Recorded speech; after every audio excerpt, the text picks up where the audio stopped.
বুধবার মধ্যরাতে পাকিস্তান ও পাক অধিকৃত জম্মু ও কাশ্মীরের 9টি জিহাদি হানায় এয়ার স্ট্রাইক করেছে ভারতীয় সেনা। ভেঙে গুড়িয়ে দেওয়া হচ্ছে জিহাদিদের ঘাঁটিগুলি। পহেলগামে জিহাদি হামলায় এই প্রত্যাঘাত করেছে ভারতীয় সেনা। এদিকে এই প্রত্যাঘাতের পর থেকে রাতভর নিয়ন্ত্রণ রেখায় নির্বিচারে শেল বর্ষণ করে পাক রেঞ্জার্সরা। এই হামলায় জম্মু ও কাশ্মীরের নিয়ন্ত্রণ রেখা বরাবর উড়ি, পুঞ্চ সহ একাধিক এলাকায় বেশ কয়েকটি বাড়ি পুরোপুরি ধ্বংস হয়ে যায়।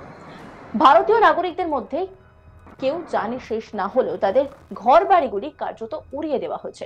তবে জখম হয়ে গেছেন অনেকেই। তাদেরকে হাসপাতালে ভর্তি করা হয়েছে চিকিৎসার জন্য। এদিকে পাক শেলিং এর ফলে শুধুমাত্র জম্মু ও কাশ্মীরের নিয়ন্ত্রণ রেখায় নয়, এবার পাঞ্জাবের অমৃতসরে পাক মিসাইল আছড়ে পড়ার খবরে চাঞ্চল্য ছড়ায়। এ থেকেই পরিষ্কার পাকিস্তান কিন্তু জিহাদি মারার বদলায় সাধারণ মানুষকে টার্গেট করেছে।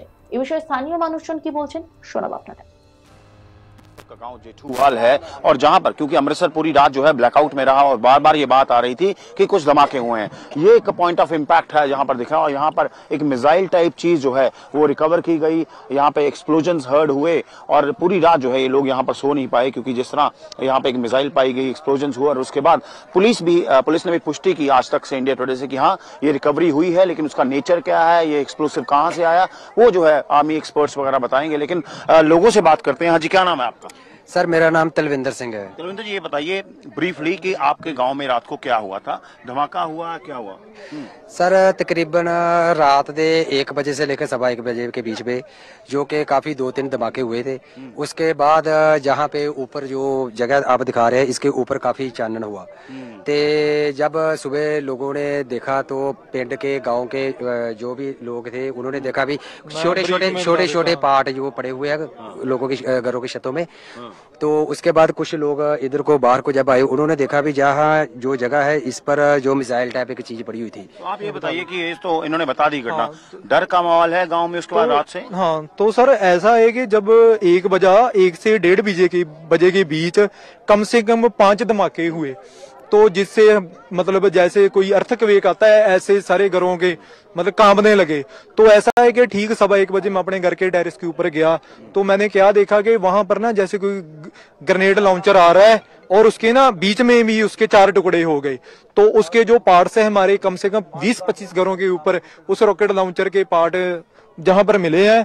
तो सुबह से जहां पर बहुत सारा दहशत का माहौल बना हुआ है, मेरी प्रधानमंत्री नरेंद्र मोदी जी को, रक्षा मंत्री को, विदेश मंत्री को, पंजाब सरकार को और जितनी हमारी इंटेलिजेंस एजेंसीज है हम उनको ये इतला देना चाहते हैं कि देश तो आपके साथ खड़ा ही है, लेकिन जैसे जो हमारे पंजाब में अमृतसर में जो दहशत का माहौल बना हुआ है, मेरी सरकार से बेनती है कि हमारी सेफ्टी और सिक्योरिटी को मस्ट बनाया जाए और ताकि अगर ये हमला हो जाता तो जहां पर लाशों के ढेर बिछ जाते। এ বিষয়ে জাঞ্জিবালের পুলিশ আধিকারিক হরচন্দন সিং তিনি বলেন, আমরা গ্রামবাসীদের থেকে খবর পেয়ে ঘটনাস্থলে পৌঁছই। তাজা বিস্ফোরক উদ্ধার হয়েছে। সেনা আধিকারিকরাও এখানে রয়েছেন। ওনারাই সিদ্ধান্ত নিয়েছেন যে এখান থেকে বিস্ফোরণটি নিয়ে যাবেন নাকি এখানেই নিষ্ক্রিয় করবেন। এটা পাকিস্তান থেকে এসেছে কিনা সেটাও আমরা বলতে পারবো না, বিশেষজ্ঞরা বলতে পারবেন। আমরা গ্রামবাসীদের নিরাপদ দূরত্বে সরিয়ে দিয়েছি। বুধবার মধ্যরাতে পাকিস্তান ও পাক অধিকৃত কাশ্মীরের 9টি জিহাদি ঘাঁটি গুড়িয়ে দেওয়ার প্রত্যাঘাতের ঘটনা এখনো টাটকা দেশবাসীর মনে। এই পরিস্থিতিতে বৃহস্পতিবার 8ই মে সকালে ফের নতুন করে চাঞ্চল্য ছড়িয়েছে গুজরাতে ভারত পাক সীমান্তে। এদিন সকালে গুজরাতের কচ্ছ এলাকায় খাবড়া সীমান্তে একটি ড্রোন বিস্ফোরণ হয়। এই বিস্ফোরণের খবর পেয়ে এলাকাটি ঘিরে ফেলে গুজরাট পুলিশ। পুলিশের সঙ্গে ঘটনার তদন্তে নামে ভারতীয় বায়ুসেনার অফিসাররাও। অপারেশন সিন্দুরের পর পাকিস্তানের তরফে কড়া প্রত্যাঘাতের আশঙ্কা ছিলই, তাই এই ড্রোনটি সীমান্তের উপরে পাকিস্তান থেকে পাঠানো হয়েছিল কিনা তা নিয়ে সংশয় দেখা দেয়। যেটা জানা যাচ্ছে, ড্রোনটি সীমান্তের কাছে একটি বিদ্যুতের হাই টেনশন লাইনের সঙ্গে ধাক্কা লেগে বিস্ফোরণ হয়। ভারতীয় সেনার অপারেশন সিন্দুরের পর এই ভারতীয় পাক সীমান্তের এভাবে ড্রোন বিস্ফোরণের ঘটনায় নতুন করে চাঞ্চল্য ছড়িয়েছে। এমনিতেই ভারতের তরফে এই প্রত্যাঘাতের পর থেকেই রাতভর জম্মু ও কাশ্মীরের সীমান্ত এলাকা উড়ি, পুঞ্চ সহ একাধিক এলাকায় শেলিং ও নির্বিচারে আগ্নেয়াস্ত্র চালিয়েছে পাক রেঞ্জার্স। ইতিমধ্যেই পাক হামলায় জানে শেষ হচ্ছেন প্রায় 15 জন ভারতীয় নাগরিক। ধ্বংস হয়ে গিয়েছে উড়ি, পুঞ্চ সেক্টরে বেশ কয়েকটি বাড়িও, যদিও ভারত ও পাক রেঞ্জার্সের হামলার যোগ্য জবাব দিয়েছে।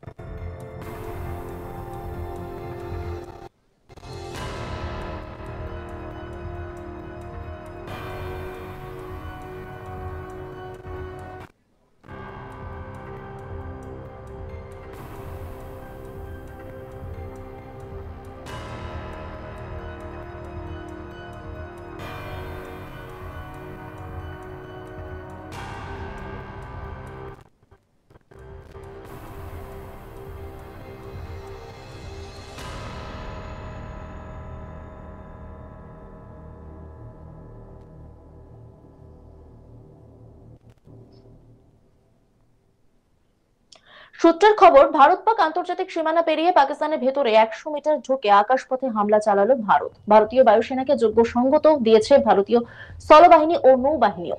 ভারতীয় গোয়েন্দা সূত্র থেকে পাওয়া পাকিস্তান ও পাক অধিকৃত কাশ্মীরের 9টি জায়গাকে চিহ্নিত করে মিসাইল হামলা চালানো হয়।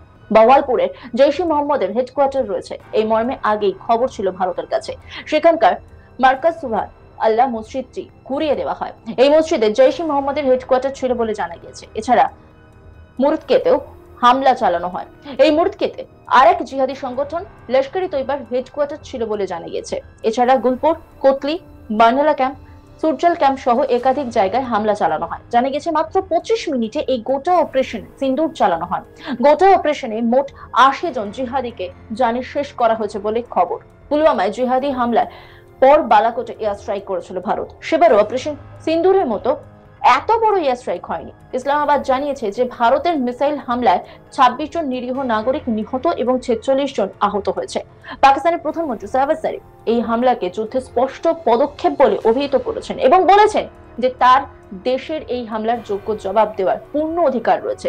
যদিও ভারতীয় সেনা এই অপারেশনের পর অফিসিয়াল এক্স হ্যান্ডেলে লেখে জাস্টিস ইজ সার্ভড, অর্থাৎ ন্যায় বিচার প্রতিষ্ঠিত হলো। এদিকে এই হামলা চালানোর পর বুধবার সকালে সাংবাদিক বৈঠক করেন ভারতের বিদেশ সচিব বিক্রম মিশ্রি। সঙ্গে ছিলেন ভারতীয় সেনার 2 মহিলা অফিসার। ভারতীয় সেনাবাহিনীর তরফে ছিলেন কর্নেল সোফিয়া কুরেশি ও ভারতীয় বায়ুসেনার উইং কমান্ডার ভামিকা সিং। সাংবাদিক বৈঠকের শুরুতে 2001 সালে ভারতের সংসদ আক্রমণ, 2008 সালের মুম্বাই সন্ত্রাসবাদী হামলা, উরি, পুলওয়ামা এবং পহেলগাম হামলার সঙ্গে সম্পর্কিত ক্লিপিং দেখানো হয়। আর সেখানেই ভামিকা সিং তিনি কি বলেছেন শোনাবো আপনাদের। Each of the target was a specific building or a group of buildings. All the targets were neutralized with clinical efficiency, and the results reiterate the professionalism of the Indian Armed Forces in the planning and execution of their operations. No military establishments were targeted. India has demonstrated considerable restraint in its response. However, it must be said that the Indian Armed Forces are fully prepared to respond to Pakistani misadventures, if any, that will escalate the situation. অন্যান্য খবরের আপডেটের জন্য অবশ্যই নজর রাখুন আজ তাক বাংলার ইউটিউব স্ট্রিমিং এ। লাইক, কমেন্ট, শেয়ার এবং সাবস্ক্রাইব করতে ভুলবেন না।